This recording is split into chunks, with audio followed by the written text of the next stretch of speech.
Inshallah, in this tutorial, we will solve some questions on chapter 6, the mechanical properties.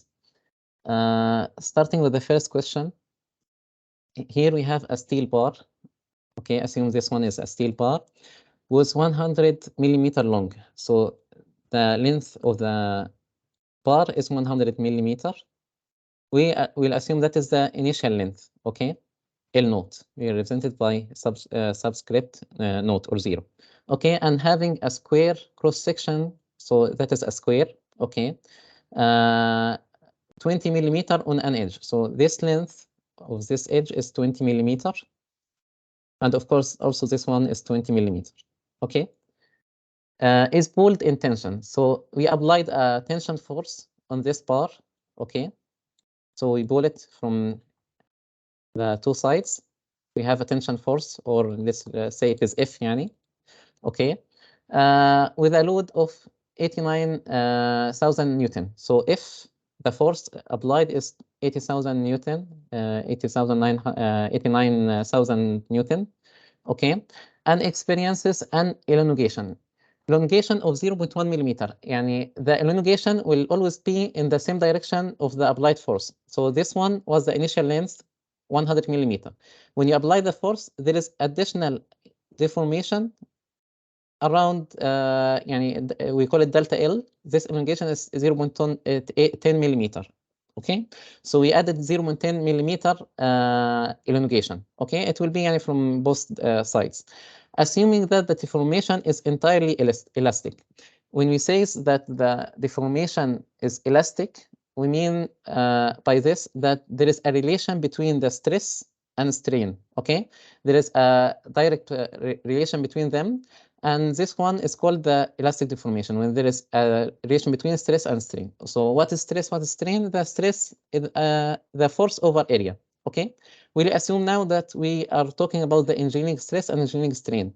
Engineering stress and engineering strain will use always the initial area, A naught, and the initial length, L naught. Okay, so the engineering stress is the sigma equal to F over A naught, the force applied over A naught, even if it is tension or compression. Okay, and also the strain is the change or the elongation, the change from the initial length to the final length. This I represent instantaneous length, as a length at a time or at a point after applying the load. Okay, so when he says entirely elastic deformation, that means there is a relation between sigma and the strain. This relation, if I put the stress in the y-axis and strain in the x-axis, will give me a linear relation, which is this line. This line, the slope of this line, we call it the modulus of elasticity E. Okay, so whenever you have elastic deformation, and we say it is elastic because if I remove this load, I removed F, I remove the tension load, the length of the bar will return to its original length. So this delta L will be cancelled, and I will still have L naught equal to 100 millimeters. That is why it is elastic, but can return to its original shape. Okay, elastic deformation is non-permanent, which means that when the applied load is released, the piece return to its original shape. Okay, so whenever I have elastic region, I know there is a relation between stress and strain, and it is represented that E is equal to sigma over epsilon, okay, which is the slope. If I take the original as a second point, we know that the slope m equal to delta y over delta x, so the slope E is equal to sigma over E. So I will always use this relation whenever I have elastic deformation. He asked to calculate the elastic modulus, so I want to calculate E, the elastic modulus, okay? In order to calculate E, I need to find sigma and I need to find epsilon. And I know the equations for sigma and epsilon, the stress and strain, are these equations. For the sigma, I have the force, and area can be calculated because the area for the square is 20 times 10 to the power negative 3, that is the length of the edge, squared. Okay, so I have the area. Okay. The area will be, let's write it directly in the equation after we substitute in sigma. And also, I have the force, so sigma is easy to calculate. For the epsilon, the strain, I have the initial length, and I have delta L. Okay, so I have also the numerator and the denominator. I can directly find sigma and epsilon, then I can calculate the modulus of elasticity. Okay, so I will put the equation of sigma and epsilon inside the equation. I will substitute them inside the equation of the modulus of elasticity. So I will have F over A naught over delta L over L naught. Okay, so this will give you 89000, the force, over the area, 20 times 10 to the power negative 3 squared, over delta L, which is 0.1 delta L times 10 to the power negative 3 to convert it to meter, over L naught, it was 100 millimeters, so in meter it is 100 times 10 to the power negative 3. Okay, this will give you that E is equal to 222.5 gigapascal. Okay, giga is 10 to the power 9. Whenever you have in the calculator 10 to the power 9, you put it giga. Okay. Actually, this equation, if you rearrange it again, you will have that delta L is equal to F L naught over AE if you arrange it to calculate delta L. This equation usually, it is a useful equation. You will use it a lot, okay, when you have elastic region, okay, and it is in the slide like useful linear elastic region. You have this equation, delta L is equal FL naught over E epsilon, E naught, okay. So that is for the first question, which represent the elastic deformation and what is engineering stress and engineering strain. Okay, if you have any question related to this problem, do not hesitate.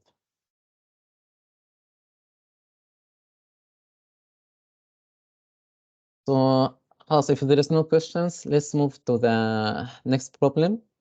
Here we have bronze alloy. The stress at which plastic deformation begins is 275 megapascal. Now, plastic deformation is the region after the elastic deformation. Okay, so if you see the definition of the plastic deformation, for most metallic materials, elastic deformation resist only to strains about 0.05. Yani when you reach 0.05, the elastic region, this region, okay, will end, okay, and you will start the plastic region, okay, and the material is deformed beyond this point after the point of the elastic region, okay. The stress is no longer proportional to strain. This one we call it Hooke's law, the equations that we wrote before, that sigma that the modulus of elasticity equal to sigma over E, we call it Hooke's law, okay. And now there is no linear relation between the sigma and the strain. As you can see, there will be a curve, okay, in the stress strain diagram, okay. And there will be a permanent non-recoverable. If you remove the load again, you will have plastic deformation. That the shape of the alloy or the shape of the part will not be the same like the original shape. It will change. Okay. Now, whenever he is talking about when plastic deformation begins, we represent it by sigma y, or the yield strength, that the shape or the material خضعت, yielded to the force, and now the shape changed and it is permanent change. Okay, so this phenomena we call it yielding. Okay, it is therefore desirable to know the stress level at which plastic deformation begins, because when plastic deformation begins, the shape of the part will change, and I need to know when exactly the shape will change. This phenomenon we call it yielding. Okay, and there is something called proportional limit. This proportional limit is the limit represented by this point P when there is a that the point that the plastic deformation start, but it is not clear exactly where you can put this point. Maybe it is here B, maybe I will put it here, because it is not very clear where the curve will start. Okay, however, there is different ways to calculate the yield strength sigma y. It depends on the alloy. Some alloys will show you directly this shape. Okay, whenever it is showing like this shape, it is not clear exactly where is sigma y, or where the plastic deformation will occur. At this point, you need to do something called the offset point. You will move 0.002 offset in from the origin. At this point, it has zero strain. You will move 0.02 in the strain, and you will draw a line parallel to this line, to the red line. You will take the ruler, okay, and you will make it parallel to the line, the linear relation line, and you will start from the 0.02, okay, then you will draw this line. whenever it is intersects the curve itself, the stress strain curve, the value in the component in the y-axis is the sigma y, or the yield strength. Other alloys will not show you this relationship in the stress strain diagram. You will have different values for the yield. Yani what will happen that you will have a linear relation, then you will reach this point, then the stress will decrease, then it will increase again a little bit, and you will have this vibration. Usually, whenever you have alloy will give you this stress strain diagram, you will take the average value for the lower yield point, and you will assume it is sigma y. Yani at the end, the yield strengths happen, yani that is the maximum force that you will have a linear relation between sigma and strain. So whenever he says the plastic deformation begins, so this value 275 megapascal is sigma y, the yield strength. And it is also given that the modulus of elasticity 115 gigapascal. So E is 115 gigapascal. He is asking what is the maximum load that may apply to a specimen, any specimen, with a cross-sectional area of 325 millimeter square. So I have A naught, the initial area is 325 millimeter square, okay, without plastic deformation. Okay, so the plastic deformation happens when there is a yield strength. So the maximum force is at the yield strength also. He is asking for the maximum load. So Fy is the maximum force, because the force at the yielding is the maximum force before the plastic deformation. And since sigma is F over A, so the force is sigma times the area. So it is the sigma yield times the area. I have the yield strength given, and also I have the area. So directly I can calculate Fy, and it will give me the maximum load before the plastic deformation. Okay, and since sigma is in megapascal, megapascal is always represented as Newton per millimeter squared. Okay, because milli is 10 to the power negative 3, and if it is squared, it will give you 10 to the power negative 6, okay, meter squared. If you put this up, it will be 10 power 6. 10 power 6 is exactly mega. So mega is always Newton over millimeter squared, okay? So if you multiply Newton per millimeter squared, which is megapascal, times millimeter squared, the answer will be in Newton. So directly I will multiply these two values, okay, not this value, sigma y, and also the area A naught. Okay, so I will have that Fy is equal to 275 times 325, and this will give you that Fy is equal to 89,375 Newton. That is for part A. For part B, he is saying that the original specimen length is 115 millimeters. So the original length, L naught, is 115 millimeter. What is the maximum length at which it may be stretched without causing plastic deformation? So also he is asking about the maximum length. The maximum length before the plastic deformation is the length at the yielding phenomena. Okay, so he's asking also about the length at the yielding, Ly.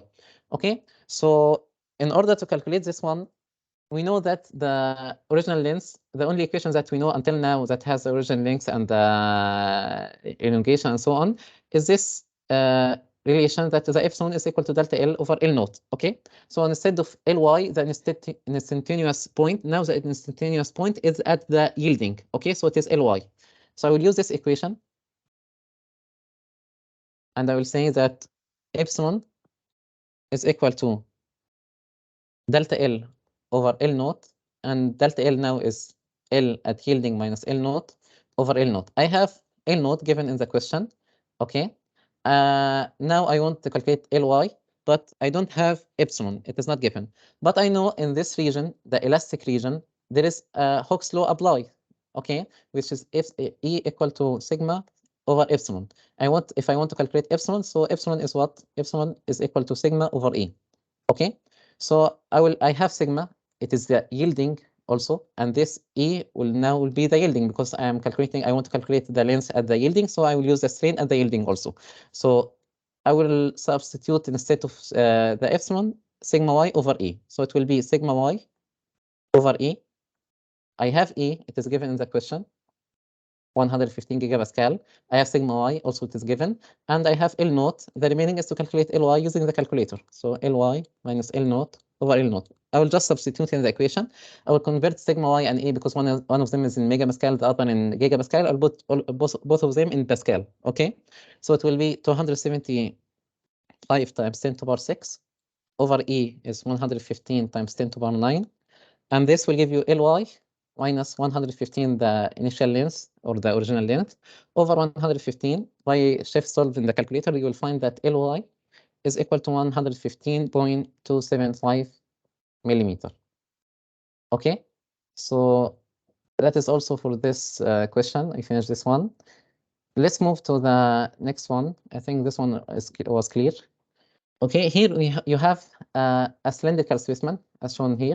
Okay, of aluminum. So I have the aluminum is the material having a diameter of 19 millimeter. Whenever we are talking about diameter length, we will assume it is the initial diameter or the initial length. So this one is 19 millimeter, because now I am assuming that I'm just dealing with the engineering stress and engineering strain. In the next question, we will have true stress and true strain. We'll see what is the difference between them and the engineering and stress and strain. So it is 19 times 10 to the power negative 3, that is D naught, okay? And have length of 200 millimeters, so L naught is 200 times 10 to the power negative 3 meter. It is shown here as L naught, the initial length, and that is the blue one is the initial area, or it is here, yani D naught, the initial area or the initial diameter, deformed elastically. So now I know it is deformed elastically. I know that the Hooke's law is applicable here. Okay. In tension, so I have tension force. Okay, F, and the magnitude of F is 48,800 Newton. Okay, using the data in table 6.1, determine the following: the amount by which this specimen will elongate. Elongate means delta L. Okay, and we say that usually you will use yani useful equation that most probably will use this equation, delta L is equal to F L naught over EA. This one is a linear elastic relation. Usually you will use it when you have, for example, tension or compression. Okay, so now delta L will equal to F. If I want to calculate delta L, it will be delta L F L naught over A naught E. Okay, I have the force given 48,800. L naught also is given 200 millimeter. Okay, the area is given also because I have the diameter. I know that the area A naught is pi D naught squared over 4, because it is I am taking the cross-sectional area, which is circle for the cylinder. So I will have that A naught is equal to pi times 19 times 10 to the power negative 3 squared over 4. So the area will be equal to 2.835 times 10 to the power negative 4 meter squared. For E, he said use table 6.1. This table contains the modulus of elasticity, the shear modulus. It is related to the shear stress and shear strain. It's similar to the modulus of elasticity, and something called the Poisson's ratio. We'll see what is Poisson's ratio also. Now, from here, from this table, I want to take only the modulus of elasticity for the aluminum is 69 times 10 to the power 10 to the power 9, which is gigapascal, yani. So I will just substitute in the equation. I have the force for 48,800. L naught is 200 times 10 to the power negative 3. A naught is 2.835 times 10 to the power negative 4. And I will put the modulus of elasticity in Pascal. It will be 69 times 10 to the power 9. I will have that delta L is equal to 4.99 times 10 to the power negative 4 meter. Okay. So that is for the first part, part A. For part B, he said the change in diameter. So delta D, at the beginning I was D naught. Now at the instant after a while of applying the load, I will have DI. Okay, so I want to calculate delta D, okay, which is DI minus D naught, okay, of the specimen. And of course, will the diameter increase or decrease? It decrease, because that is what we call Poisson's effect or the Poisson's ratio effect. Because whenever you are tensioning a specimen, what will happen that you increase its longitudinal length or the axial length from L naught to L, but in the lateral direction or يعني المساحة الجانبية بشكل جانبي, you are decreasing the area from this blue dashed circle.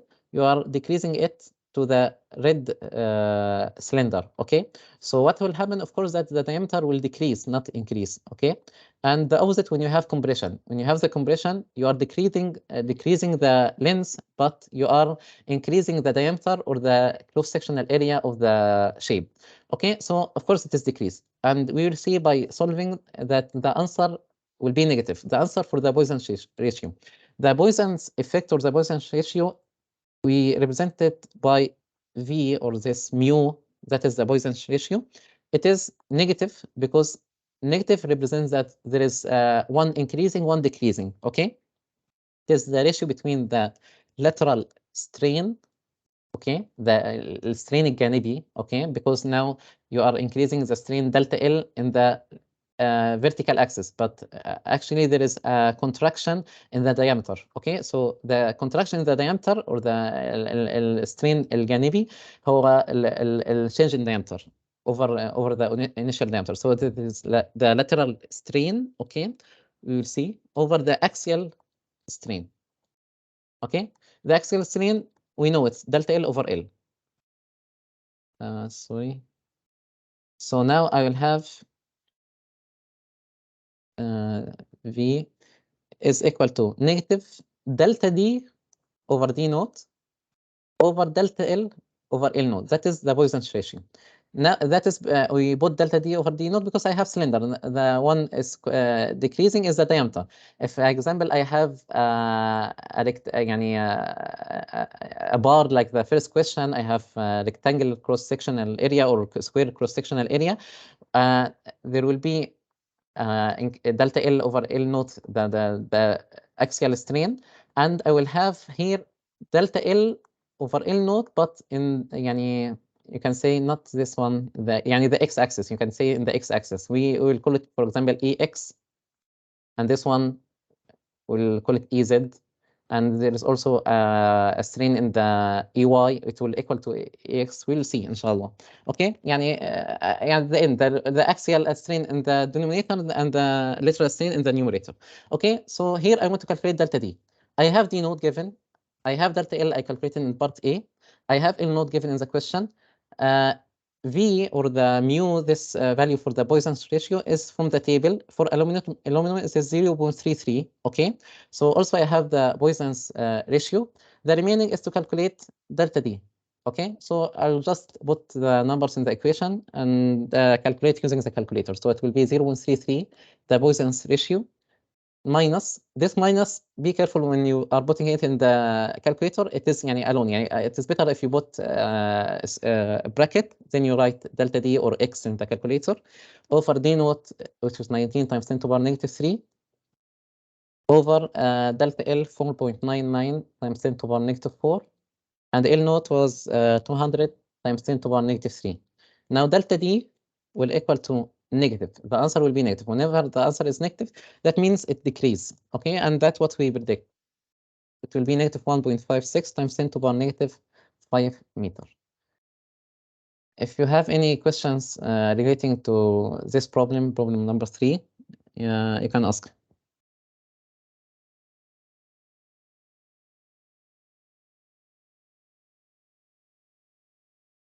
So let's move to the next question, problem number 4. Here also you have a cylindrical specimen of hypothetical metal, any metal alloy, stressed in compression. Now you have compression, so the force will compress the specimen, okay, like this. If this original and final diameters are the following. So the original diameter, P naught, is equal to 20 millimeter. And the final diameter, I will also put I for the instant, or the instantaneous diameter at the final time of applying the load. Okay, I will not put F, because we will use F for the fracture after 2-3 questions. Okay, so this one, the diameter at this instant is the final time is 20.025 millimeter. Okay. And its final length is Li is 74.96 millimeter. Compute its original length. So we need to calculate L naught. Okay. If the deformation is totally elastic, so now also the deformation is totally elastic, I can use Hooke's law. The elastic and shear modulus for this alloy are 105 gigapascal and 390.7 gigapascal. The first one is E, and the second one is G. Okay. There is a relation between the elastic parameters, which are the modulus of elasticity and shear modulus, with the Poisson's ratio. They are related to each other with this equation. Okay. So I have the modulus of elasticity, I have G, and they are related to the Poisson's ratio by this one. Now I want to calculate L naught. As you can see in the previous question, we used the Poisson's ratio, and we say delta D over D naught over delta L over L naught is equal to Poisson's ratio. Here in this question, I have everything. I have delta D, which is Di minus D naught, and I also have Li, but the problem is that I don't have L naught. Okay, so I can calculate L naught from the equation of the Poisson's ratio, but the problem is it is also I'm not given in the question the value for the Poisson's ratio, but I'm given the shear modulus and modulus of elasticity. So I can use this equation 6.9, in order to calculate V. Then I will use the value that I will calculate it for V in order to calculate L naught. Okay, so first let's use the equation 6.9. Whenever you have, whenever you are given the value for E and G, most probably you will use this equation. Okay, so I will use this equation. It will be E equal to 2G 1 plus mu. E is 105 equal to 2 times 39.7. And he said information that usually G is 0.4 E, and as you can see in the question that E is 4 times the value of G. Okay, this one is 1 plus mu. Now I can, using the calculator, calculate mu. It will be equal to 0.3224. Okay, then I will use this value in the equation of the Poisson's ratio itself. It is V is equal to negative delta D, which is, let's write it Di minus D naught directly, because I don't have the value of delta D itself. So Di minus D naught over D naught, okay, over Li minus L naught over L naught. Okay, now I have the value for V. It is 0. Or mu is 0.3224. It is equal to negative. Di is 20.025, and DO is 20 over 20 over Li is 74.96 minus L naught. You'll put it X in the calculator. Over L naught also you'll put it X. At the end you will find that L naught is equal to 75.25 millimeter. Okay, so that is it for this problem number 4. These are the problems for the suggested problems that you will have it in the blackboard, inshallah. Do you have any questions until now? Is it clear until now, the previous questions?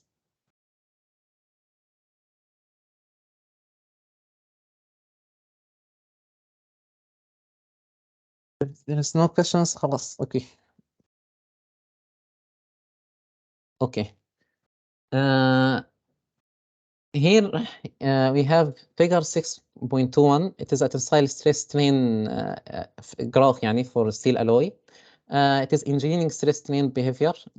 Whenever it is said engineering stress strain behavior, you will have that value of the stress will increase until it reach its maximum here. Then it will decrease. Okay. Whenever you saw the value of the stress decrease, that means it is engineering stress strain, because the true stress strain, it will go up. Okay, so now it is engineering stress strain, and we discussed in the first question what is the equation for stress and strain for the engineering stress and strain. Okay, he is asking what is the modulus of elasticity. We know that the modulus of elasticity is in the elastic region, which is sigma over epsilon. Okay, so I need to calculate sigma over epsilon. Now I have a graph. So the sigma, the modulus of elasticity is the slope. Okay, So that is the slope. يعني he magnified the graph. he عمل له تكبير. فهنا عندنا الصورة. I will take any 2 points because the m, the slope, is delta y over delta x. I will assume that I'm taking the second point or the first point as the origin, and the second point any point here. Okay, so if you take this point, for example, you will have the stress is 200 over the strain, which is 0.001. Okay, in order to calculate the modulus of elasticity. Okay, so I can say that modulus of elasticity E is the change in y, which is sigma, or the change in x, which is epsilon, يعني instead of delta y over delta x. And I will take the first point as 0 minus 0, 0, the origin, so 0, 0. And I will subtract from them the values for this point. So it is 200 for the stress, 200 megapascal, the axis in megapascal. And the strain is 0.001. Okay, so it is 0.001. Now the value for E will be 200 times 10 to the power 3 megapascal. So mega with 10 to the power 3 is gigapascal, so it is 200 gigapascal. That is the value for E. Now, what is the proportional limit? Okay, whenever he is asking for the proportional limit, يعني we say that the proportional limit is the point B that it is يعني will differentiate between the elastic region and the plastic region. Okay, يعني approximately I can say from this figure that the curve start at this point, for example, يعني at this point the linear line or the linear relation will stop at this point. يعني it is approximately, you can say, 325 megapascal. يعني you are approximating, not necessarily you will get the correct or the exact value. يعني okay, so let's say that the proportional limit part B is around 325 megapascal. That is the proportional limit. Now he is asking what is the yield strength at a strain offset of 0.02. Okay, we talked about this one, that we will take the ruler and we will draw, we'll make it يعني parallel to the red line or the linear line that we have here. Okay, then I will start, I will put the ruler in the x-axis or the strength axis at 0.002. So I will start from here. And whenever the point where the ruler will intersect the curve at this point is I will take the x-axis, at this the y-axis, sorry, which will give me the yield strength. So here the ruler intersect at this point. Okay, and when I take the components in the y-axis, that is the value 400 megapascal. So I will assume that sigma y is equal to 400 megapascal. Okay. Part B, what is the tensile strength? The tensile strength, whenever he is saying tensile strength, means the ultimate tensile strength, the maximum stress or the strength that you have. Usually it is the maximum point. Okay. Before necking or at the beginning of the necking. Necking means that you are creating a neck here after on the specimen. There is a necking. There is decreasing in the cross-sectional area. So at this point, M, you will have the corresponding value on the y-axis, that is tensile strength. That is the value for the maximum strength. Okay. So now it is approximately above 500. In the solution manual, you said it is 515 megapascal. So we'll assume that the tensile strength is 515 megapascal. Okay, that is for this question. And it is just from the figure, you can know the values for different things, like the yield strength, the modulus of elasticity, or the tensile strength, the proportional limit. Okay, now what we have in the question number 6. Also, we have a cylindrical metal specimen having an original diameter. So D naught is equal to 12.8 millimeter. And gauge length, gauge length, the word gauge, usually use it in the tensile specimens. It is a standard for the specimen itself. It has different dimensions based on standards. Always you will have 2-inch gauge length here. This length that it is affected by the tensile force. But خلاص, whenever you read gauge length, assume it is L naught. Okay. Where the bin? Okay.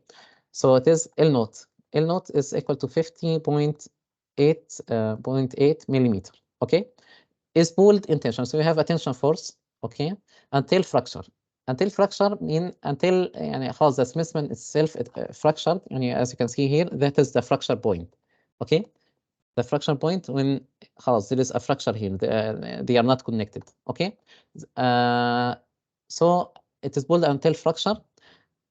The diameter at the point of fracture is 6.6. Now we will call it D at fracture, DF is 6.6 millimeter.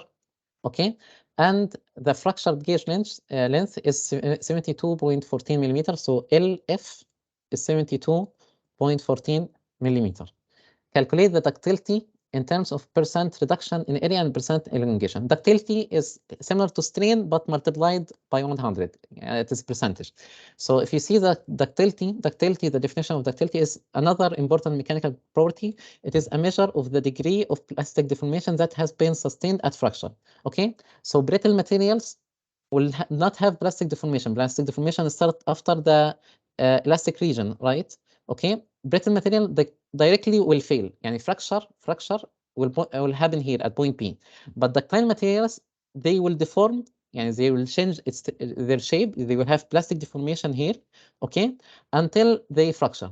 So it is a measure of the plastic deformation that can be sustained, because now this specimen will be elongated, okay, and there will be necking, okay. This يعني until what it will sustain, okay. That is a measurement of the sustain of the plastic deformation. This measure of or the degree of the plastic deformation, we call it ductility. That is ductility, okay. We represent ductility as the change compared to the original length until fracture. Okay, so we are comparing the final the fracture length to the original length. We can calculate ductility like this, or we can calculate ductility using the reduction in area, because we know whenever you are doing tension, we say that there is necking, the area will decrease. Okay, so the area will decrease like this. The area will decrease in this part. Okay, so there will be a reduction in area. So in order to calculate ductility, either I use this equation or this equation. Now he asked to calculate the ductility using the percent reduction in area and also in percent elongation. Okay, so I'll just substitute in this equation. Okay, so if I want to use the first equation, it will be L at the fracture minus L naught over L naught times 100. Okay, this will give you directly, I will substitute, I have everything. It will be 72.14 minus 50.8 over the initial length, also 50.8 times 100. This will give you the elongation is equal to 42%. That is the percent reduction or the percent elongation. This is the ductility also. We can use the other equation, the reduction in area. Is A naught minus AF. Now A naught will be here, it will be first, because the A naught is larger than the area at the fracture. However, L naught is L at the fracture is higher than the original length. Okay, over A naught times 100. The area is circle. It is a cross-sectional area, so it is pi d squared over 4. So if I substitute pi and 4 will cancel always in A naught and AF, so I will just directly use the diameters. Okay, so it will be equal to d naught squared minus df squared over d naught squared times 100. I'll substitute in the equation. I will have 12.8, the initial diameter squared, minus 6.6. You need to put the bracket. Okay, over d naught squared, it is 12.8 squared times 100. And this will give you a value of 73.41% reduction in area. So the area reduced by 73.41 from the original area itself. Okay, so that is for the ductility. Let's move now for the problem number 7. We have a cylindrical specimen also of aluminum. So I have aluminum Al having a diameter 12.8 also. So like the previous question, so D naught is equal to 12.8 millimeter. And a gauge length of 50.8, so L naught is 50.8 millimeter. Is pulled in tension, so I have a tension force as shown here. Okay, use the load elongation characteristic load means force and elongation means he said length. Okay, usually we use elongation as delta L, but now he gave you the length at each point. Okay, and because if you subtract any 2 points you will have delta L. Okay, shown in the following table to complete parts A to F. Okay, so here I have the load and the length at different points. We have 16 points. I will ignore the other units, the US custom units. I will ignore the pound force and the inch. I will use the Newton and millimeter. Okay. The first thing asked from me in the question is plot the data as engineering stress versus engineering strain. Okay. We know that the engineering stress is force over the initial area, and the engineering strain is epsilon is equal to delta L over L naught. I have L naught. Okay, the gauge length is 50.8, and I have the area I can calculate it because it is I have the diameter. So directly I can calculate the area. A naught is what is pi d naught squared over 4. So it is equal to pi times 12.8 squared over 4. I will have that A naught is equal to 128.67 millimeter squared. Okay, so I have the area. I have L naught. Now the problem is delta L and F. So what I will need to do in order to calculate the strain and the sigma is just I will take each force and divide it by A naught. Each force I will divide it by A naught and so on. I will take 0 over A naught. It will give me 0 stress. 7,330 over A naught. I will give me stress at the second point. For epsilon naught, I will take each length and subtract it from L naught. Delta L already is what is L at any instant minus L naught over L naught. So this Li is this table. So I have Li at each point. Okay. So I did this by an Excel sheet. I have A naught. I have L naught. Okay, these are the points that I have, the load and length from the table. In order to calculate the engineering strain, I will do what? I will do L at this at the instant or the first point, which is 50.8. Okay, and it is written here F4. F4 is this one, 50.8, minus the initial length, which is B2. B2 is already 50.8 here. Okay, if you take for example the second point is F5, 50.85, minus the initial length L naught, okay, over L naught. So it is over B2 again. Okay, I will send the Excel sheet and I will do the same.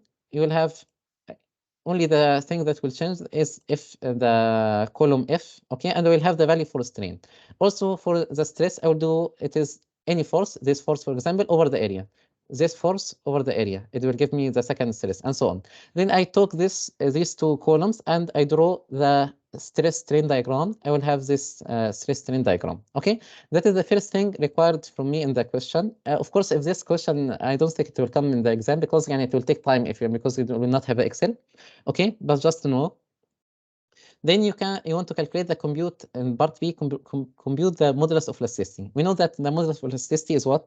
Is the, we said from the previous question, when you have figure, delta sigma over delta epsilon, and I will take the second point or the first point as the origin, so it is only sigma over epsilon. Okay, so I will take any sigma over epsilon from the figure. For example, here, if I took this point, if I put the mouse on this point, it will show me the X and Y axis. For example, this one is 0.002 in the strain and 179 megapascal in the stress. If I took this point, also give me values. Of course, each point will give you different value for E because you are taking discrete points. You are not taking a continuous points, or so the exact value for E it will be different. Each student will get different value if he use different points. Okay.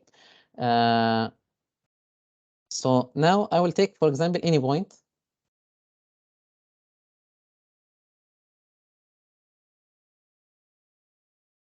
Okay, for example, I will take this point. It will be 56.9 over 0.01. Okay, so let's calculate for this point E. It will be 56.967 over 0.001. I will have that the value for E. It will be 56.967 times 10 to the power 3 megapascal or يعني 56.967 gigapascal. Okay, if I took, for example, the other point, if I take this point, for example, 179 over 0.002, it will give you different value, E 179.529 over 0.00299. It'll give you that E is 60 gigapascal. So you choose any one. It is any approximation for the value of E, and you will stick with it in the upcoming parts. Okay, so I will take 60 gigapascal. Okay, now for part C, he will ask, determine the yield strength at a strain offset of 0.02. Okay, 0.02. So I need, in order to calculate the yield strength, to take draw a line from the 0.02. It is 0.002. There is 2 zeros after the decimal. Here it is 0.02, so it is not this point. So actually, I can say that this point, it has a component in the x-axis or on the strain axis 0.002. Okay, so it is approximation. I will take a point on the x-axis under this point. Then I will start from this point to draw a parallel line to the linear line or the linear relation between the engineering stress and engineering strain in order to find the value for the yield strength. Okay, so at this point, I will take a point under this. It was which point? This one. Okay, the second point after the origin. So under this point, I will put here. That is the point that I will start from it, and I will take the ruler, and I will make a line parallel to the elastic region line. Then the point that will intersect the graph is around, and you can say it is 290 megapascal. So I'll assume that sigma y is around 290 megapascal. Okay, so that is for part C. For part D, the tensile strength. We said the tensile strength is the maximum stress that I have. No need to see the figure itself. From the calculated values for the engineering stress, you choose the highest value. That will be the tensile strength. So I have the tensile strength is 369.1614. So the tensile strength will be directly 369.1614 megapascal. Okay, for the part E, approximate ductility in percent elongation. So I will use the EL percentage equation. So it will be what? Always the ductility is between the length of the fracture minus the initial length over the initial length times 100. I have the length of the fracture is the last one, 59.182, and the initial length is the first one, L naught. So directly I will write AL percentage is equal to 59.182 minus 50.8 over 50.8 times 100. And this will give you 16.5%. Okay. Usually, from the definition of the ductility, it is the measure or degree to sustain the plastic deformation. In the solution manual, he assumed that the elastic region take around 5% of the strain, and he said, let's subtract 5% from this, or 0.5% from this one. So it will be 16% in the plastic region. But it's not a huge difference. It is approximation, so no need to do this. Okay. Compute the modulus of resilience. That is a new thing. Modulus of resilience, if you see the definition of resilience, it is the capacity of a material to absorb energy when it is deformed elastically. So it is in the elastic region, when there is a deformation in the elastic region, it is the capacity of the material to absorb energy. Okay, so if you see the equation, it is the integration of sigma from 0 to EI. Sigma is the stress from 0 to EY means the strain at the yielding. So the strain at the yielding is this point. Okay, integration means area. If I have a linear elastic region, it will be this equation. This equation represents half BH. It is the area of the triangle. Okay, the B is the EY. Okay, H is sigma y, and times half, because that is the equation for the triangle. So it is half times sigma y, the yield strength, which I calculated in the previous part, or times EY. Okay, so it is the, you can say, the strain energy per unit volume. Okay, it is Y is strain energy per unit volume. Now, if you use this equation, sigma is what? Sigma is Newton over meter squared. Okay, and epsilon is unitless. Okay, Newton already, we know that joule is the unit of energy, is Newton dot meter. So Newton itself is what? Is joule over meter. So joule over meter squared will give you joule per meter cube. That is why he said per unit volume, energy per unit volume. So that is the modulus of resilience. So at the end, in order to calculate the modulus of resilience, either you have the, you calculate the area, or you have sigma y and epsilon y and calculate directly from this equation for the linear elastic region. Actually, in this problem, I don't have EY, but I know that there is a relation in the elastic region that epsilon, or the modulus of elasticity, is equal to sigma over E. Now I am talking about yielding, so it is sigma y over EY. So I can replace EY by sigma y over E. I calculated E in the first part, and also I calculated sigma y. It was 290 megapascal. I can then represent the modulus of resilience as half sigma y, and instead of EY, I will put sigma y over E. So this will give you half sigma y squared over E. I have sigma y squared, sigma y, which is 290 squared. And E, we said we will assume it is 60, but it was 60 gigapascal, so I will need to convert it to megapascal because 290 is in megapascal, so I will add 10 to the power 3. So I make the megapascals by multiplying by 10 to the power 3. Now I can calculate the modulus of resilience. It will be 0.7 mega, because I have mega, it mega Newton over meter squared. Okay, or you can say it is megajoule over meter cubed. Okay.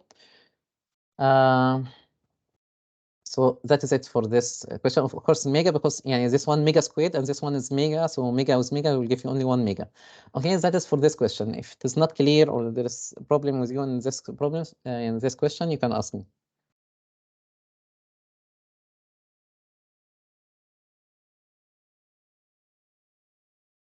So let's move, inshallah, so we can finish fast. And here we will start talking about the true stress and strain.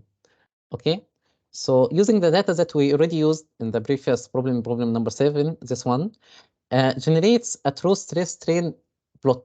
Now, true stress strain diagram, not engineering stress strain. Okay, how to convert from the engineering stress strain to the true stress strain diagram? We need first to know that the true stress is the force over area, but it is the instantaneous area. So actually, whenever I do a tension or compression, what will happen is that the area will change. So there is for every instance there is a new area. But in the engineering stress and strain diagram, we ignore this one. We always take the A naught. Okay, but actually the true stress is force over the instantaneous area, AI. And also for the engineering strain, it is the length of Li, the length at every instant, over the original length. Okay, in the previous strain, engineering strain, we didn't use Li. Okay, we use it, but this it is a different equation.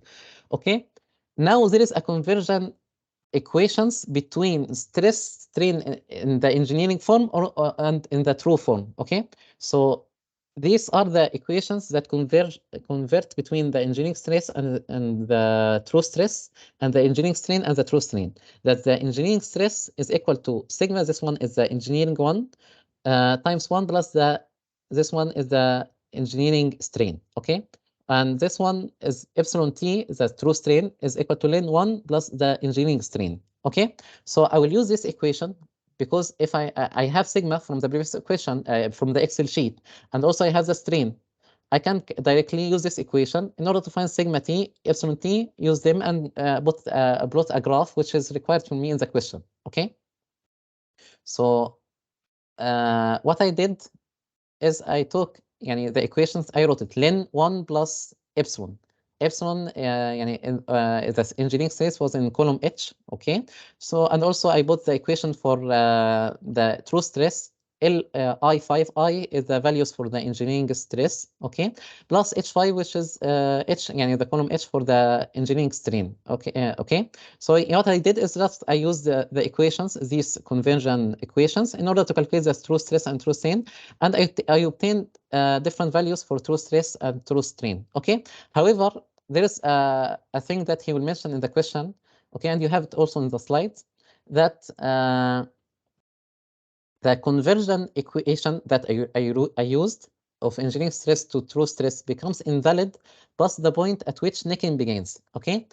Necking, we said, begins يعني approximately around the tensile strength, which is in the engineering stress strain diagram is point M.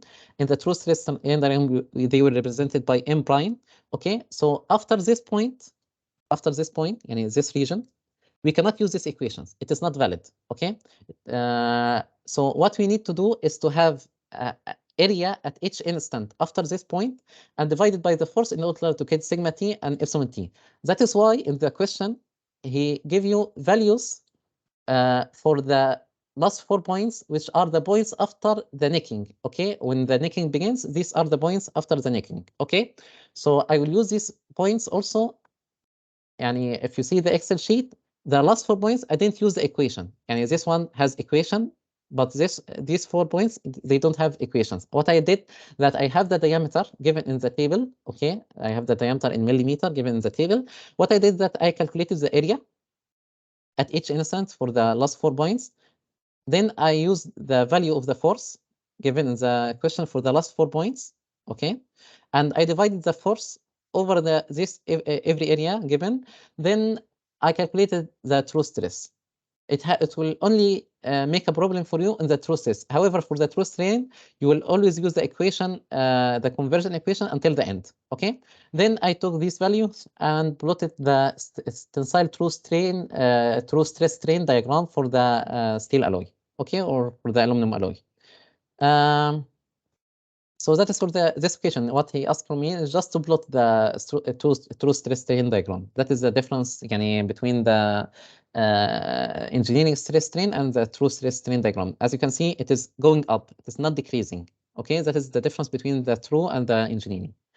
Okay, so let's move also to take different problems about that true stress strain diagram.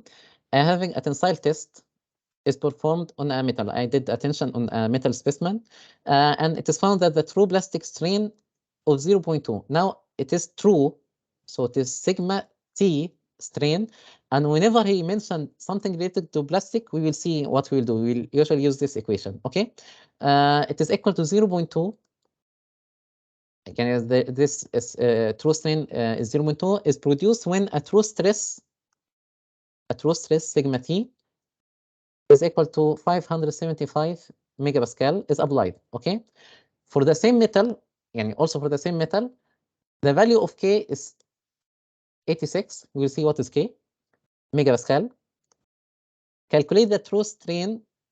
So I need to calculate another true strain. Results from the application of a true stress 600 megapascal. So I have another true stress 600 megapascal. Okay, for some metals and alloys, region of the true stress strain curve from the one set of the plastic deformation, يعني at the beginning of the plastic deformation point, which necking begins, may be approximated by this equation. يعني this region from the start of the plastic deformation, يعني when the plastic deformation start until you reach M prime, this point, يعني this region, you can apply this equation. Okay, after this equation, after this point M prime, this equation also will not be valid. Okay, so you can apply this equation. In this expression, K and N are constant. These values will vary from alloy to alloy, as you can see in table 6.4. For each alloy, we will have different values for N and K, and will also depend on the condition of the material, whether it is plastic deformed, heat treated. Here he mentioned plastic deformation. The parameter N is often termed the strain hardening exponent. Strain hardening, we call it strain hardening because whenever there is increase in strength, when you add strain. There is, when you add this strain in this direction, what will happen that the stress will increase. That means that you are increasing the hardness of the material, because the hardness is related to the strength. You don't care about this at this point. Okay, and it's always less than unity. Values of N and K for several alloys are contained in this table. Okay, so what I will do is that I will use this equation whenever I am given the question K. It is mentioned there is plastic strain and there is true strain in the question. So I will use this equation. I need to calculate what? To calculate the epsilon T, okay, from this equation. So I will use this equation. Sigma T is equal to K epsilon T bar N. I have sigma T corresponding to this true strain. So it is 600 megapascal. I have K given in the question, but the problem is that I don't have N, okay? So in order to calculate N, the strain hardening exponent, I can use the same equation, but with the different values given for me for the same material.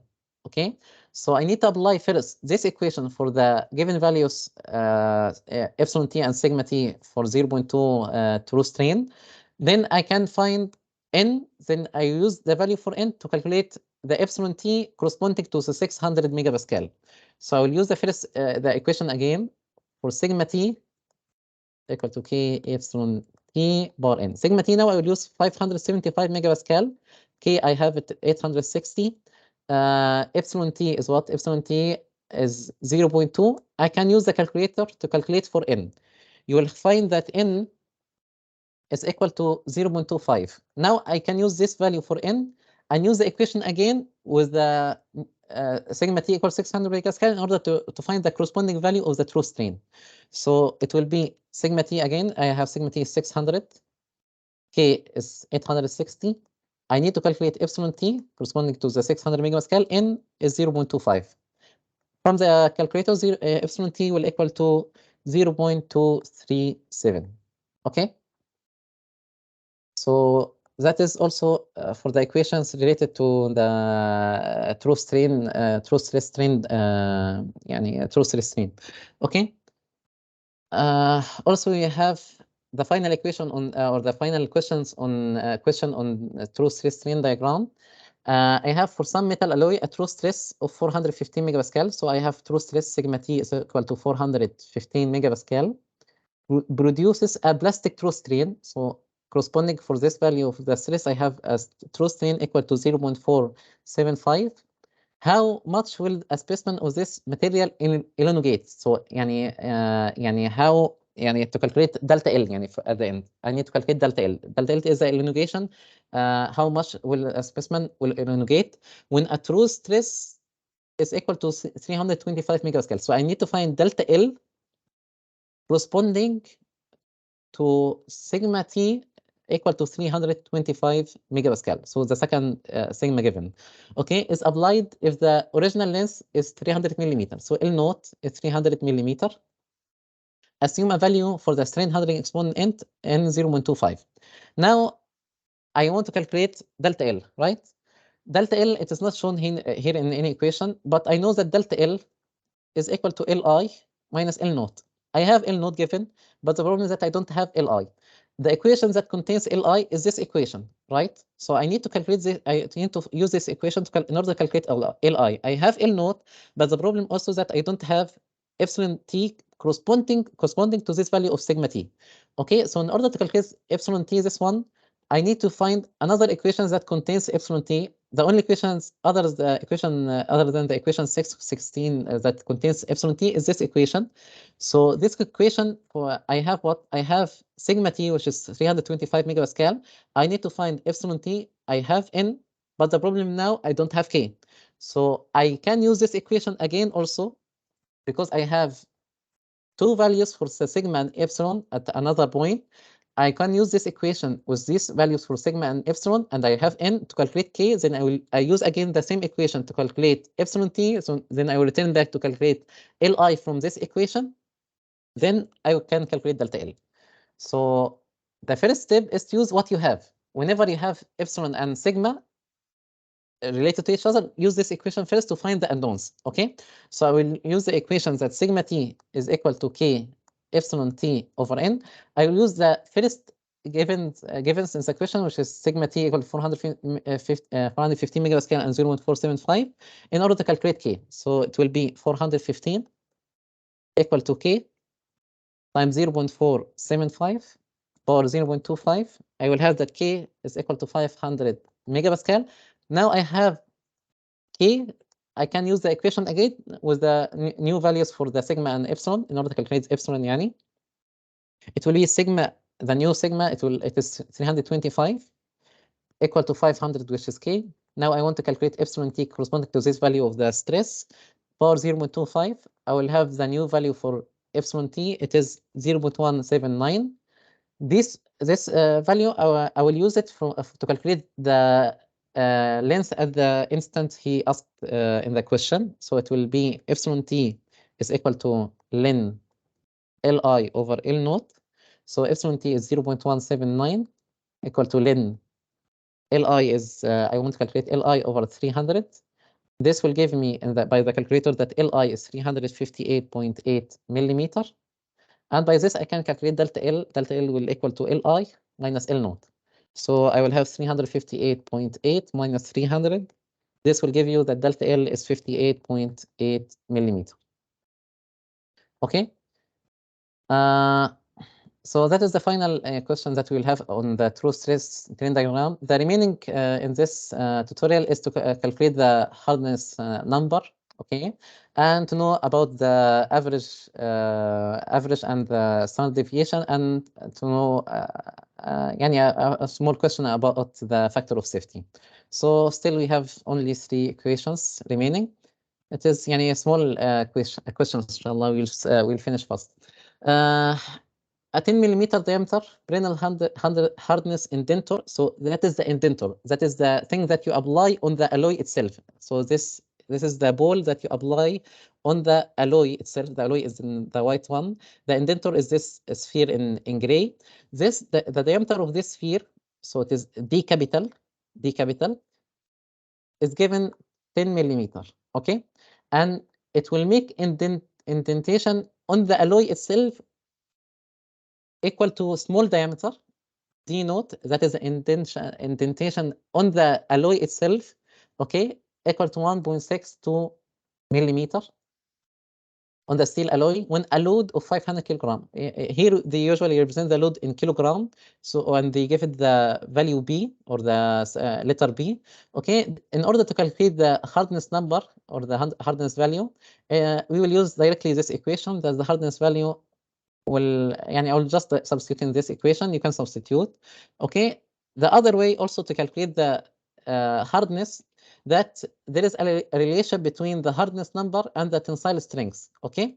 So if you are given this equation or this figure, you can find the hardness strength. We found it before. It was that the tensile strength was 515 megapascal.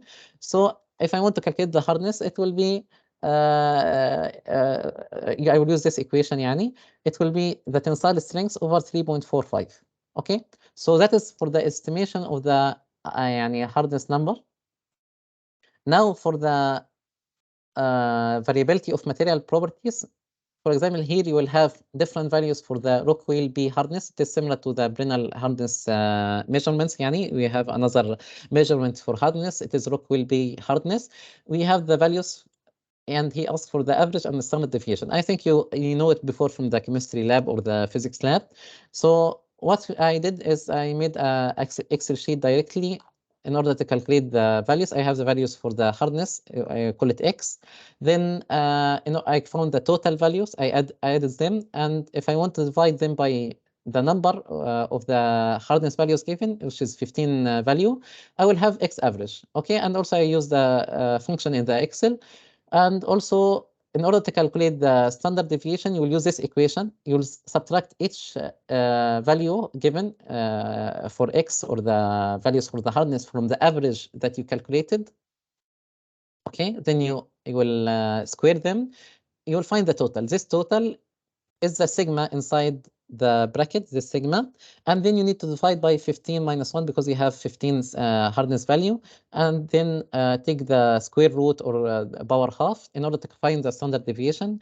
I did this by writing the equation and also by using the function in the Excel sheet itself. Okay, so that is for this variability of material properties section.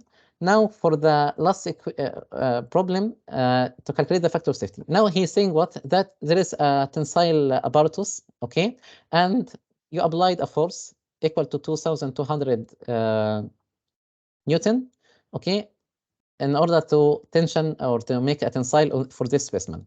What will happen that you have support for the apparatus. You have two cylinders that support the apparatus, okay?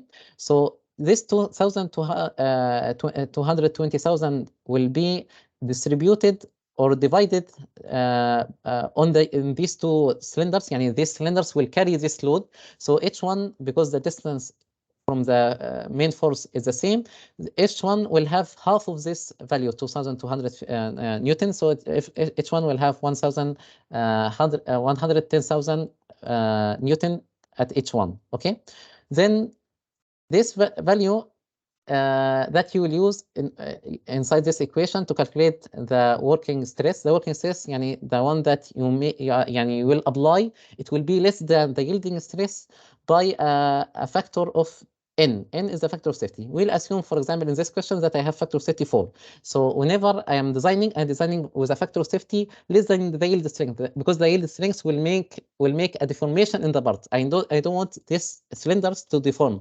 I want them to have their original shape. Okay, so I'll design for a stress less than the sigma y by dividing sigma y by 4. That is the factor of safety. Okay, now in order to calculate what is asked in this question, he will ask about calculate the diameter or the minimum, the diameter that for this cylinder. Specify a suitable diameter for these supports. Okay, so sigma W is what is the force, and you will choose which force. You will choose the force applied on the cylinders itself, which is 110,000. Okay, over the area, and area is what? Area is pi d squared over 4. You need to calculate d. You have sigma y, it will be given in the question. Okay, you minimum yield stress 310 megapascal, and this one will be 110,000.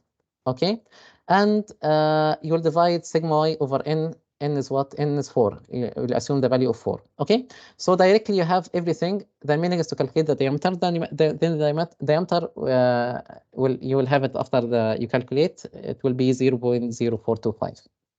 Okay, so we just substitute F over area for the working stress itself. So, and that is it for this tutorial, inshallah. If you have any questions related to any problem during this tutorial, you can ask.